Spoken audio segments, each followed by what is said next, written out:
Hey, I'm Alan Firstenberg. And I'm Mark Tucker. Welcome to Two Voice Devs. Two Voice Devs. How's it going, Mark? Doing well, moving right along. Moving right along. No, I'm not going to start singing. I can't start singing. But thank you. I'm not going to be able to get that out of my head now for the rest of the evening. You're welcome. Lots been going on in the AI world. Google announced a bunch of stuff recently, and some of the biggest announcements they've had have been around what they call their thinking models. And I absolutely hate that term. But uh, we're kind of stuck with it, I guess. Yeah. So all of the Gemini 2.5 models are structured around this concept of thinking.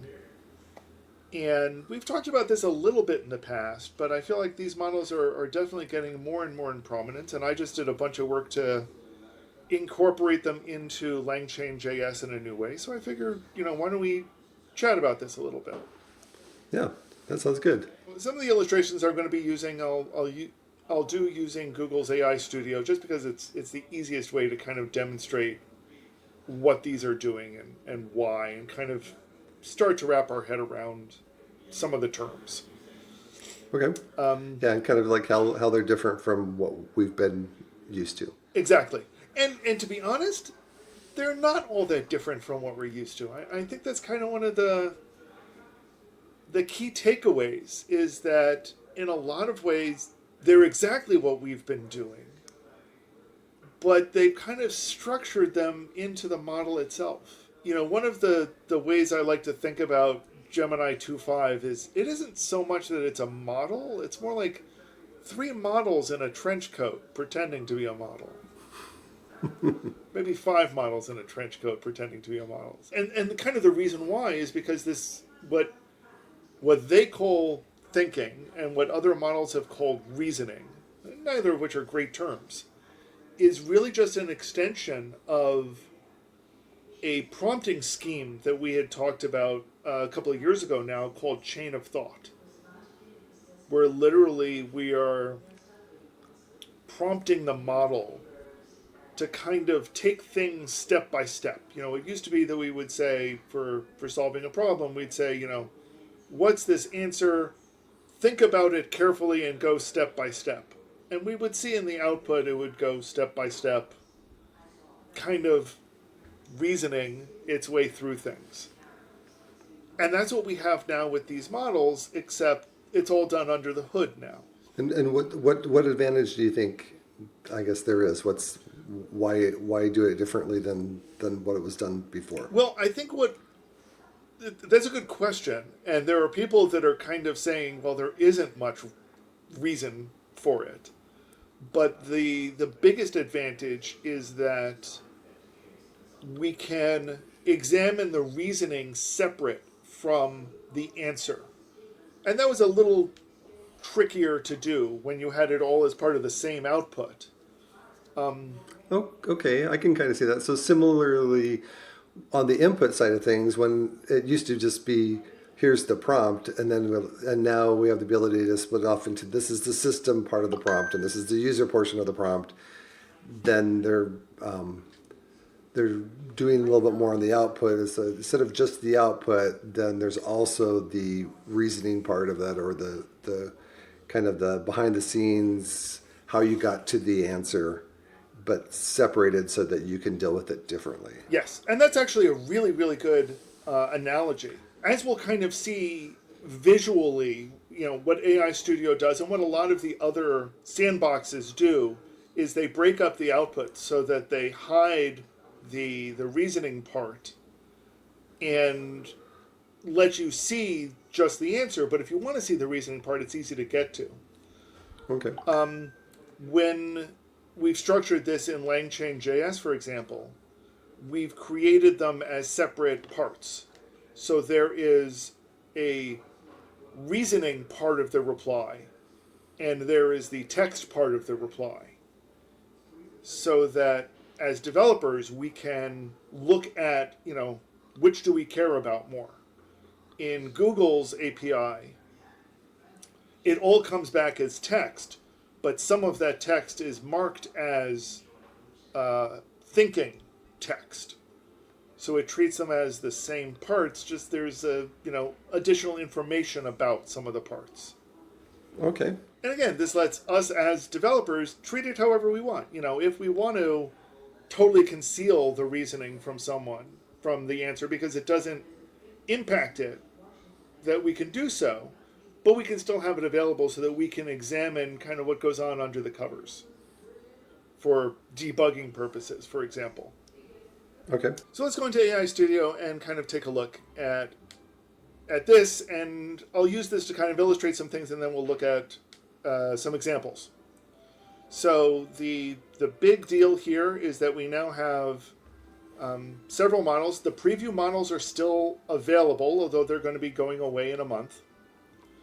But the big news is the Gemini 2.5 Pro model, the Gemini 2.5 Flash model, and the Gemini 2.5 Flash-Lite preview model. So this isn't released yet, but it's already gaining a lot of attention. And as with other Gemini models that we've seen, the Pro is the biggest, the slowest. The Flash-Lite is the smallest and fastest. Okay. Some other interesting differences here. So let's leave it at 2.5 Pro for the moment. And one of the things that we can do is set the thinking mode. So whether it's going to be thinking or not. And in 2.5 Pro, that's on. You can't turn it off. Okay. If we go to, for example, 2.5 Flash, we can turn it on or off, and it defaults to on. And if we were in Flash-Lite, it defaults to off, but we can turn it on. Clear as mud so far? Yep, so far. Okay. And in all of them, we can set what's called the thinking budget. So the way these work is they are going to use some of our output tokens to do the thinking, the reasoning. And we can allocate how much of those output tokens we want to allocate towards reasoning. So a good number that they tend to start with is around 8K. And on both the Flash and Flash-Lite models, we can adjust that up to 24K. Okay. I guess they now have a minimum of 512K. Or, if you don't want it to think, you just turn it off.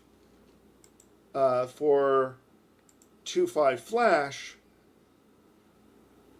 if we set the thinking budget, we can set it, again, we can set it all the way off, and it goes and turns it off, turns thinking mode off for us when we try. Or we can set it up to 24K again.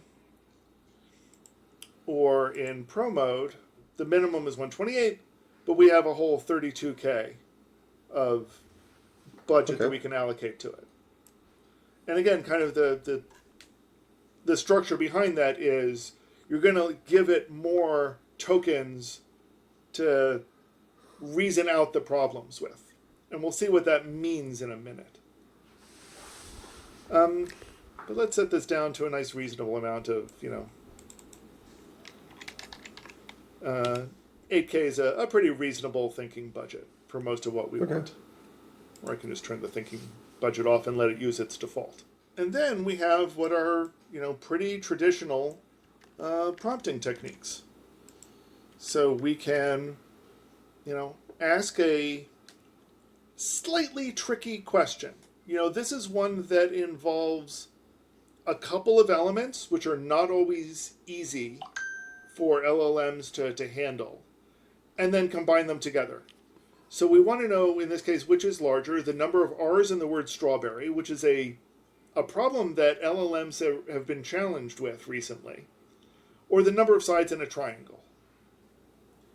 We want it to answer either strawberry, triangle, or neither, so we don't want it to give us the explanation. And let's see how well it does. So this is with Pro with a default thinking budget. And we see it's, as it's working, it's giving us these kind of summaries. And it's given us an answer of neither. That took 6 seconds to run. And we can expand it. And here's where our thinking budget has gone to, is it's kind of done this chain of thought process. And here's one of the things that's a little bit fuzzy about what Gemini is actually doing. These aren't the actual thoughts. This isn't exactly what it was doing. Instead, it's a summary of what it was doing. So Okay. Google is not releasing the actual thought process that goes into it, just giving a summary of that. And the reason why it kind of boils down to some of the early reasoning models that were open, completely open, other models were using those reasoning solutions to help build their reasoning models. So Google essentially doesn't want its reasoning process used to train other models. So it's kind of fudging the output a little bit. But if we look at it, I'm now zeroing in on the initial segment, figuring out how many R's are in strawberry. The word clearly has 2 R's.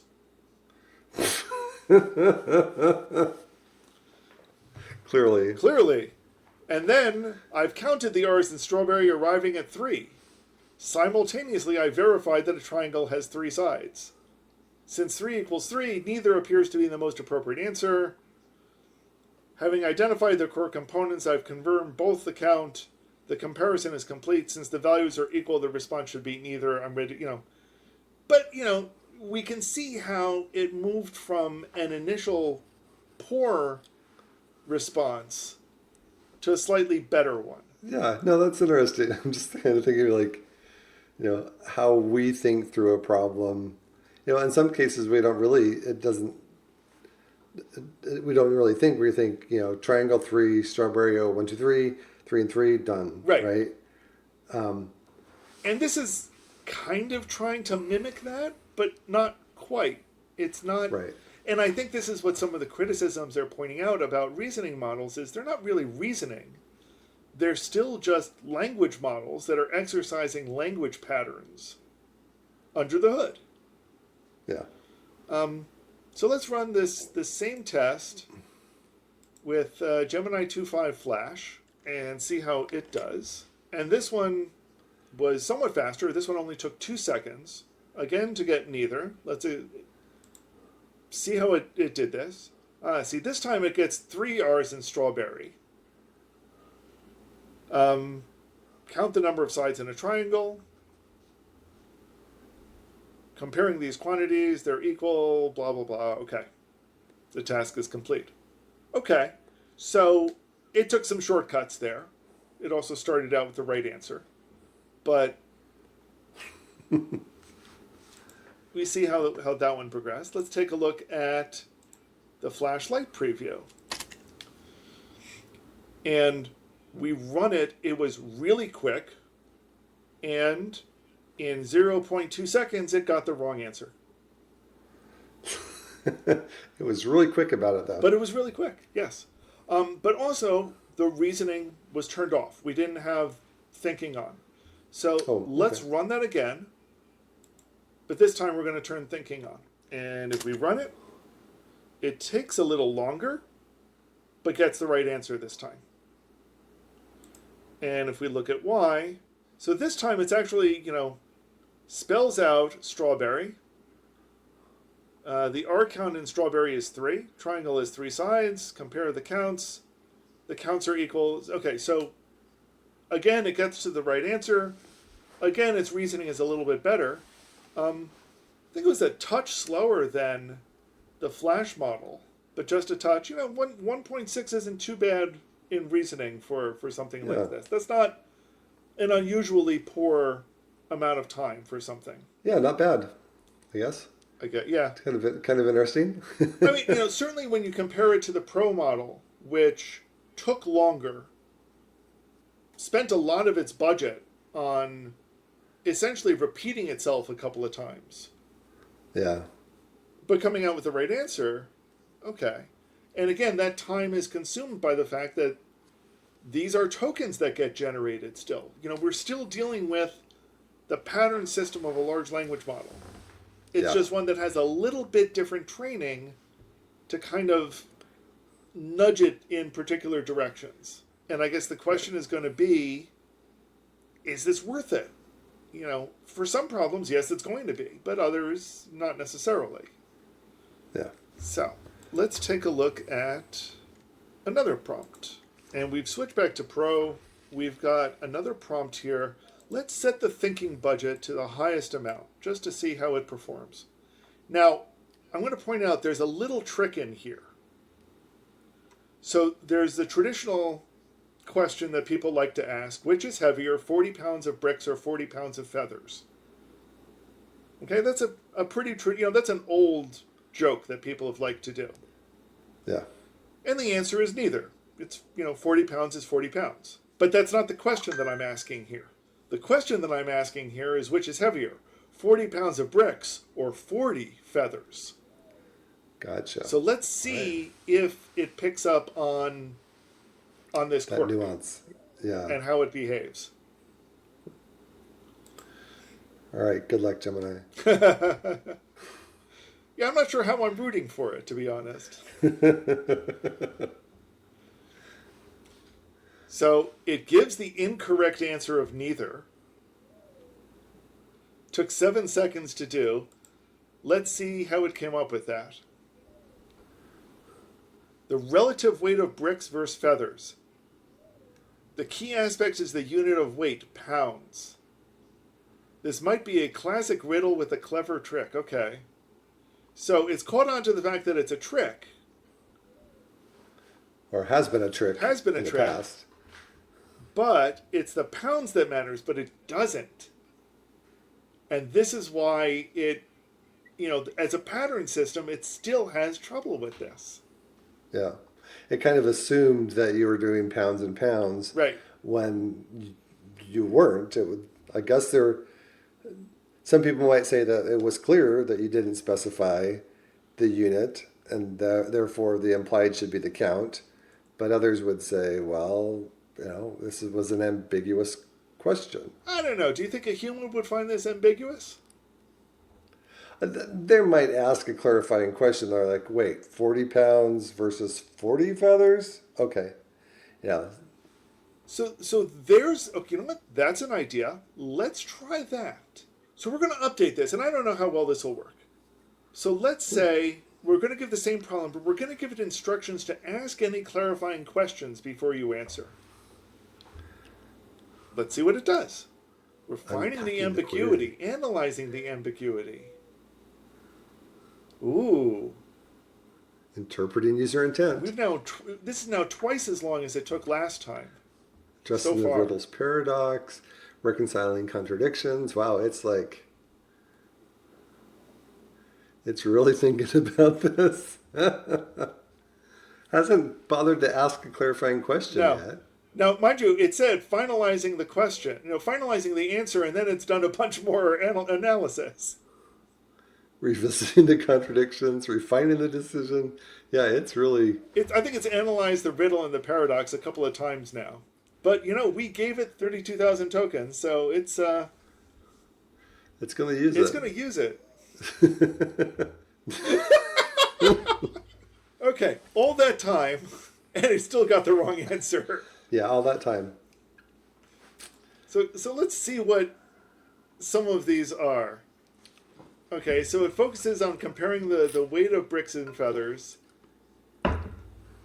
Honed in on pounds, so the shared unit of measurement, right. Yeah. I like how it's paving the way for a straightforward solution, which it then does not come up with. Yep. I'm now realizing the crucial difference. The question offers a quantity of bricks and a quantity of feathers, implying count, not weight. So this time it picked up on that. Okay.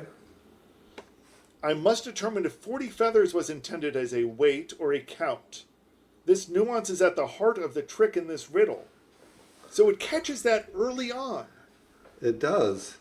But you gave it free rein to ask clarifying questions, and it chose not to.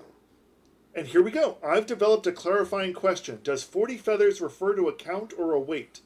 Now I need to test possible user responses. But it didn't ask. It didn't ask, yeah. It's like, I got it. I got this. I'm thinking about it.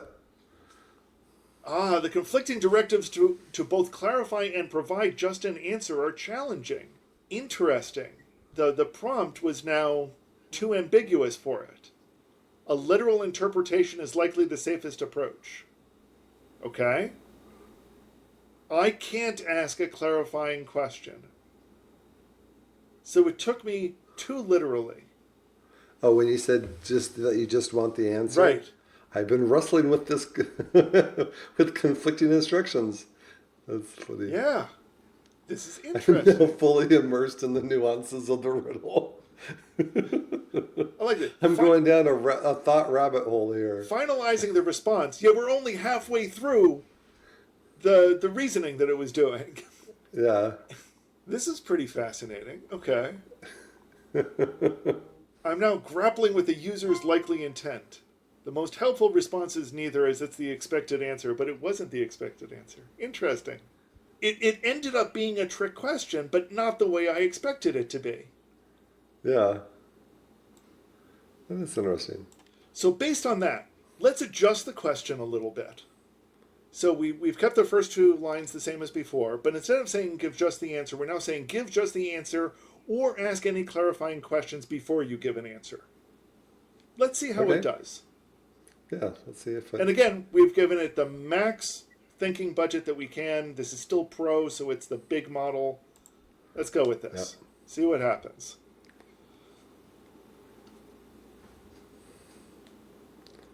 Okay. It jumped pretty quickly to the answer in 4 seconds. I think that's faster than the first time even. Yeah. And got the wrong answer. It didn't bother asking a question. It thought I can handle this. I can clarify this myself, even though I didn't ask the question. I've got this. Yeah. So now let's try running this with Flash, with its largest thinking budget, just to kind of give a comparison to see how they do. Yeah. So it goes right to accessing the weight. Oh, but again, we've got this thing about ambiguity. Yeah. It's really interesting that placing that bricks. It's the first time it came up with the right answer. Hmm. And what did it take? 16 seconds? Okay. It's clear the query focuses on physical weight of each item. The answer is obvious, but I must make sure that it's clear that 40 pounds of something is always 40 pounds. Okay. It is. Here we go. The question hinges on comparing a defined weight with the weight of 40 individual feathers. I'm now grappling with the inherent ambiguity. Oh, the prompt plays on the common riddle. Did you see that? Yeah. And how best to proceed with a clarifying question if required. And yet, does over-clarifying undermine the riddle's inherent simplicity? Revisiting the clarification. We're going to do 2 more tests. This one, again, without thinking mode on. So this is what Gemini 2.5 Flash-Lite does without thinking mode. Okay. Okay, so it gives a classic answer, which is not surprising. Okay. And now let's try it again with the max thinking budget set. And again, this is the smallest model, but we've still given it a pretty decent sized thinking budget. It's going through those, possible things pretty quickly. And it took 9 seconds to come up with the wrong answer again.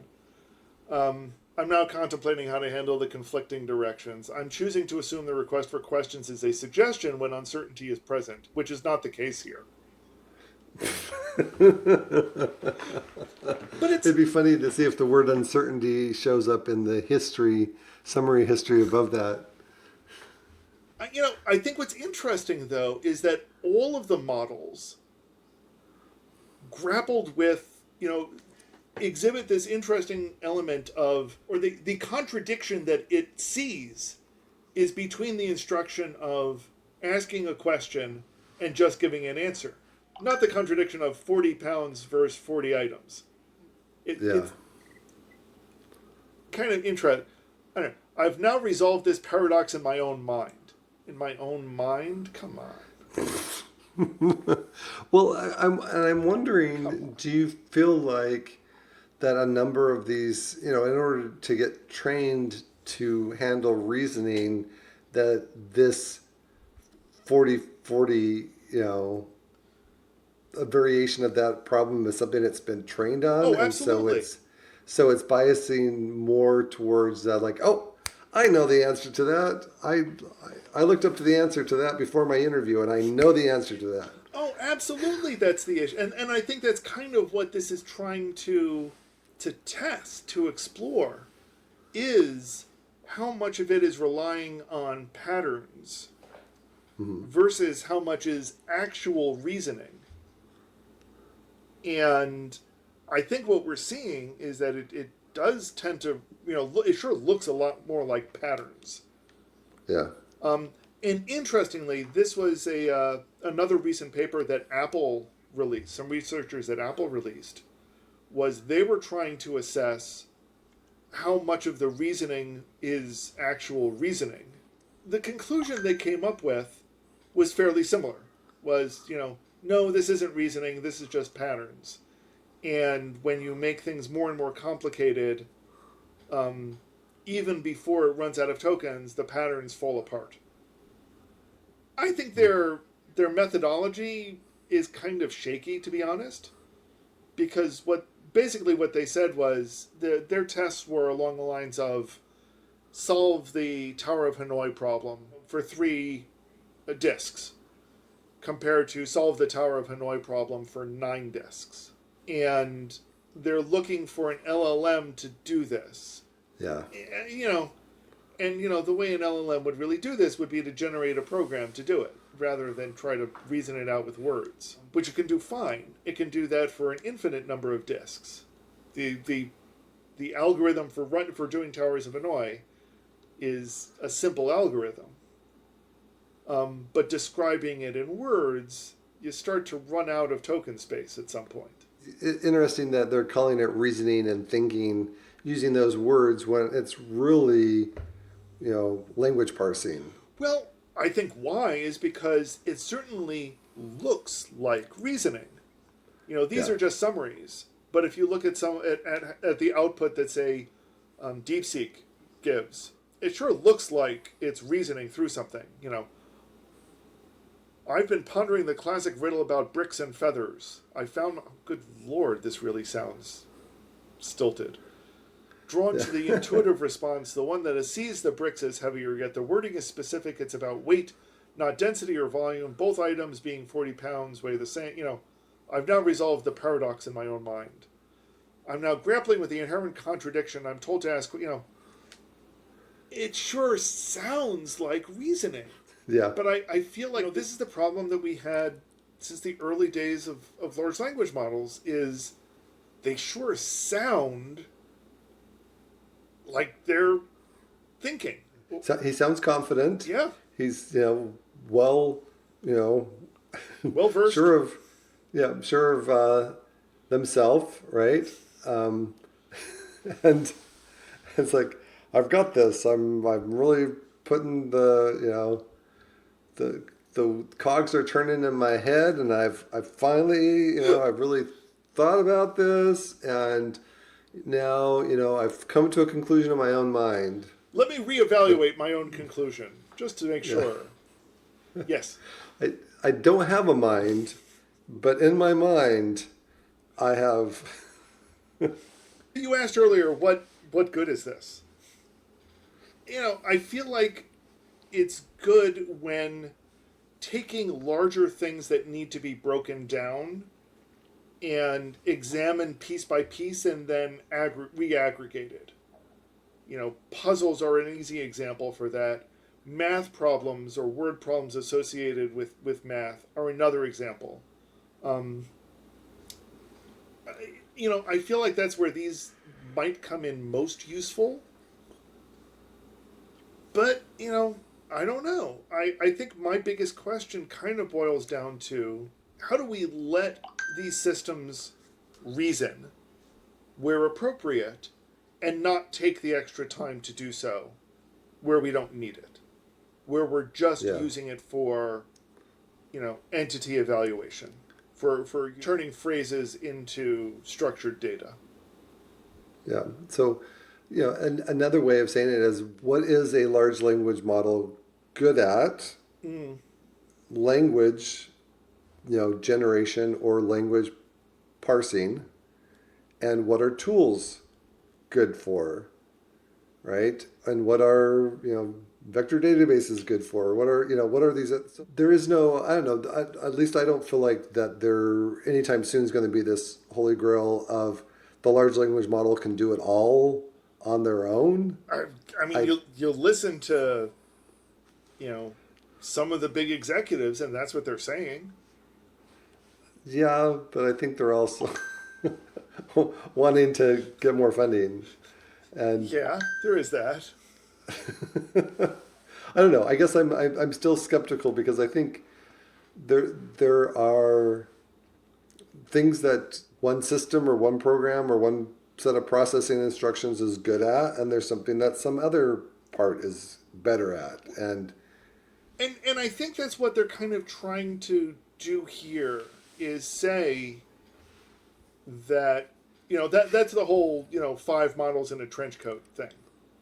Yeah. Is saying yes, you can still do entity extraction, you can still do language parsing, and it's still good for that, but it's now also can reason out a little bit better what a person may be asking for. Yeah. So for example, if you combine it with function calling or with tool calling, maybe when I'm saying, when I prompt it with something like, is it going to rain today? Well, which function does it need to call? Does it need to call the function that is going to give the full weather forecast for the next week? Or is it just need to call a different function that will just get the precipitation forecast for today? Right. And I haven't tested it with function calling. I actually don't know many people that have tested it extensively with function calling or combining it with other tools. Combining it with vector databases to retrieve information, or we've got all of this stuff down here, code execution, function calling, grounding with Google search, URL context against a page. These are all things that Google's been introducing that I haven't talked too much about. Some of them are pretty cool, though. How well do those work with the reasoning model to get the information from somewhere and combine it in a reasonable way? Right. And something else that's interesting that I haven't seen, maybe you have, is that since now we have the kind of reasoning portion separate from the output portion, that gives us an opportunity to have something to evaluate the thinking process and point out any biases or any flaws or any, or flag it to go back for more user input. Or so now that you've got them separated, then you can start to do some more automated things, like run it through the loop again automatically, or ask a clarifying question and then run it through the loop with the clarification.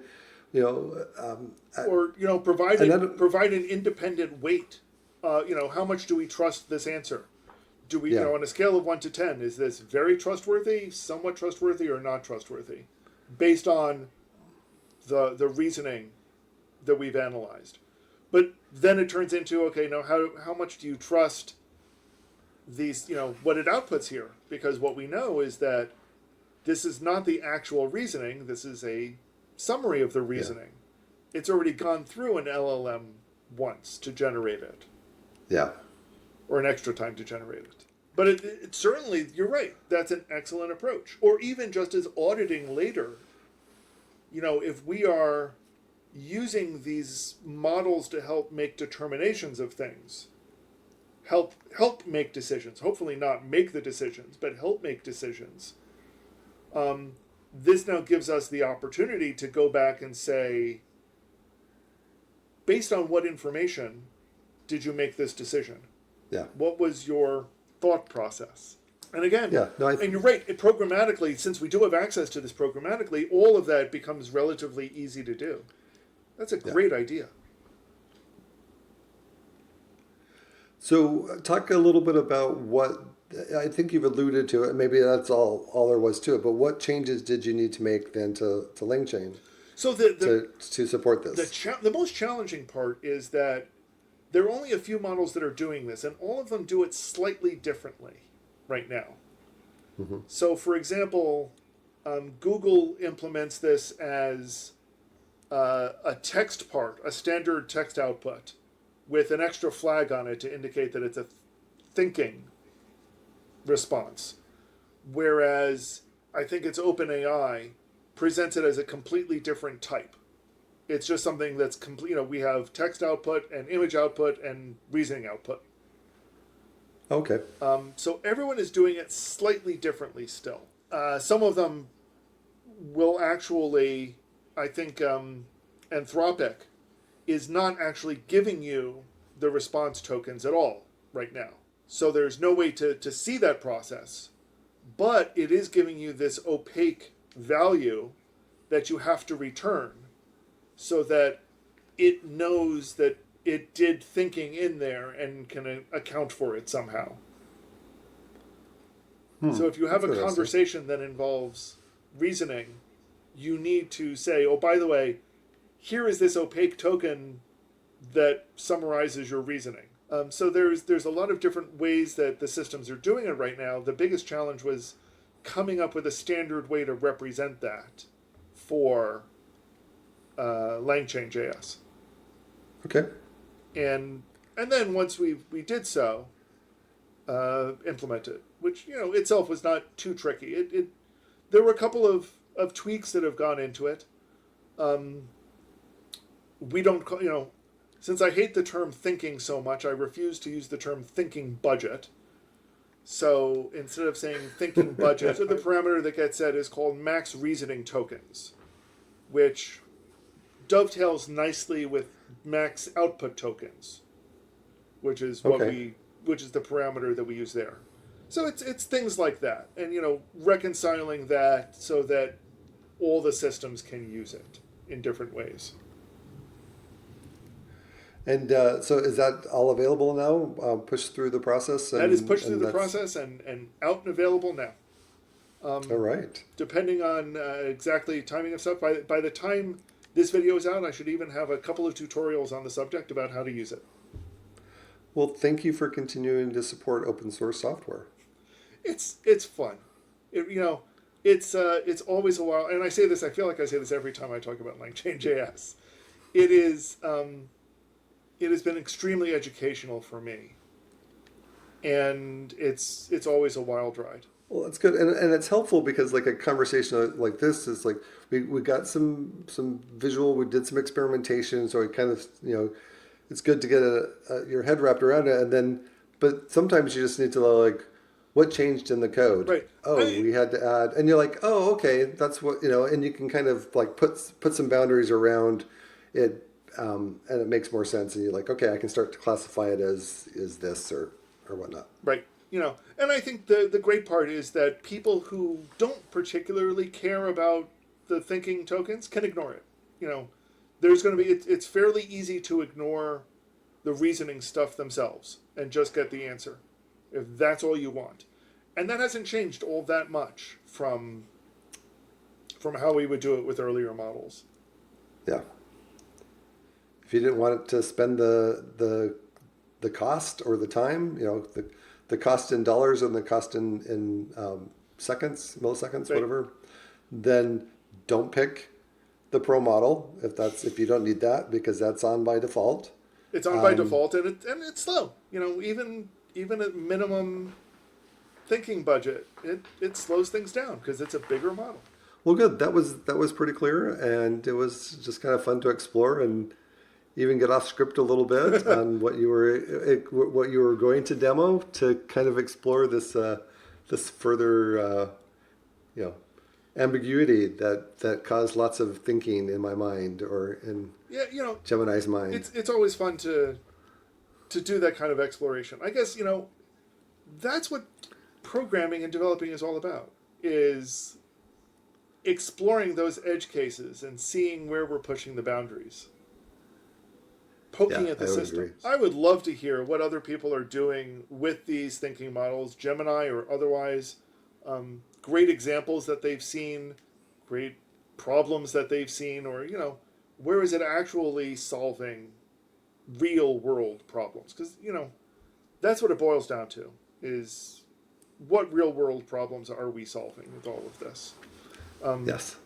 Folks can leave comments for us below or catch up with us on LinkedIn. And we will talk about this and other similar topics in a future episode of Two Voice Devs. Two Voice Devs.